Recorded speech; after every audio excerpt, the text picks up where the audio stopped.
Voulez-vous une fable joyeuse? Il y avait une puce tricheuse, et c'est vraiment inouï qu'un individu si petit et de si pauvre provenance puisse produire, sans conséquence, tant d'espièglerie et de folie comme cette puce, mes chers amis. Elle n'aimait pas rester seule, et comme elle était riche et belle, elle avait 7 bonnes camarades, varsoviennes, élégantes, charmantes, jeunes et belles comme des sirènes, vêtues à la mode parisienne, frisées de coiffures étrangères, en collant comme des plumes légères. Elle fréquentait au carnaval tous les cocktails et tous les bals.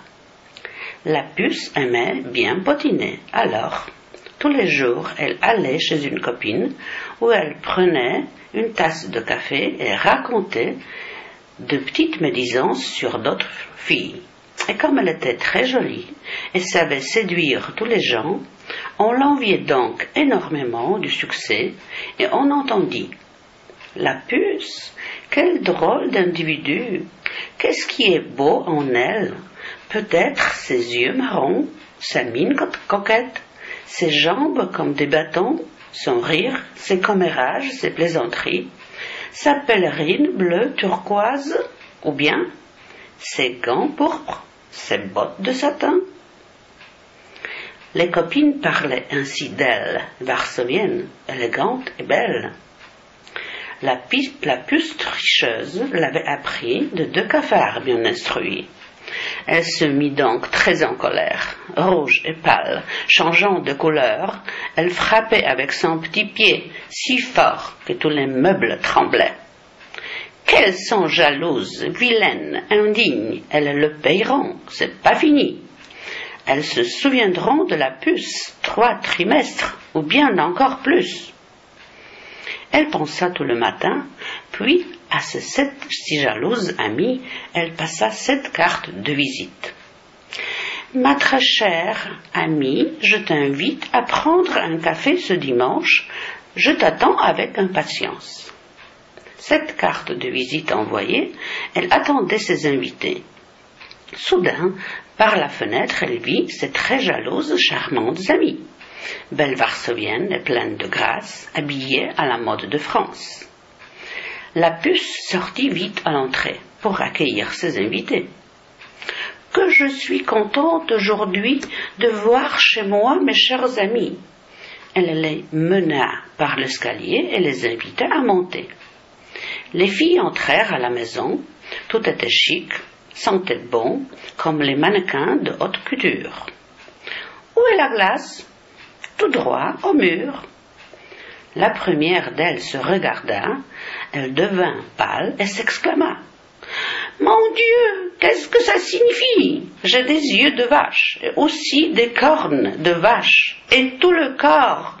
On peut de cela tomber mort. » La deuxième courut à la glace, et elle aussi s'assit sur place.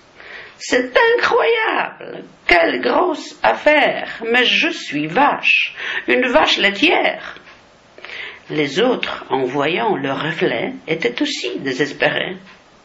Et elles crièrent les larmes aux yeux. « C'est inouï, vous le voyez, qu'on fasse une vache d'une élégante, mais c'est la grédinerie suivante de cette puce, qu'elle nous fasse la paix. » Et les copines sortirent vexées. « Nous ne voulons pas d'amis qui offensent les dames de Varsovie. » Et sans prononcer un seul mot, elles quittèrent la puce aussitôt.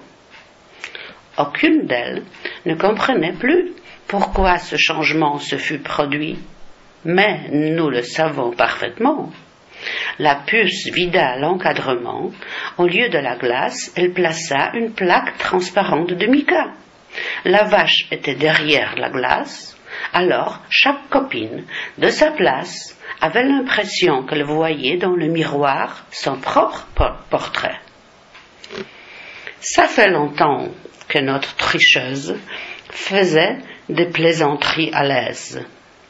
Mais hélas, un jour tout fini, on la prit en flagrant délit et on l'enferma en prison. Il y avait des réclamations, mises en cause, notifications, documents et dénonciations. Le juge fut très impressionné. Il saisit sa tête effrayée. Il perdit courage bientôt. J'ai en moins 3 ou 4 kilos d'accusations, plaintes, d'avis. Mais c'est un travail inouï. Je perdrai la santé ici. Et je deviendrai chauve ou gris. Advienne que pourra. Je ne peux plus. Le juge se rendit en prison et demanda au gardien qu'on m'amène vite la puce tricheuse.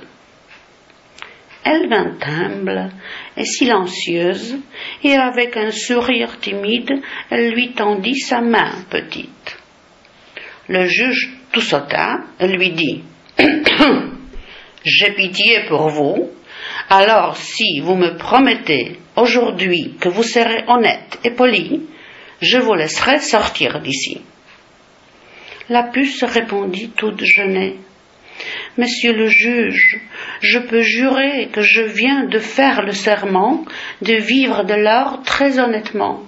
Je ne ferai rien de mauvais. Je peux vous l'assurer, monsieur. » Le juge fut ému, sincèrement. Il la conduisit gentiment, la libéra de la prison et ne posa pas d'autres questions. En respectant ses engagements, la puce changea énormément. Et elle devint tellement honnête, comme ça arrive en fable peut-être. Alors, tous les gens la louèrent. Elle était devenue exemplaire. Elle s'est mariée pendant l'Avent. Et je peux vous jurer franchement, j'y ai été personnellement. Et j'y ai bu un bon vin blanc. Elle avait quelques 1000 enfants, ou encore plus probablement.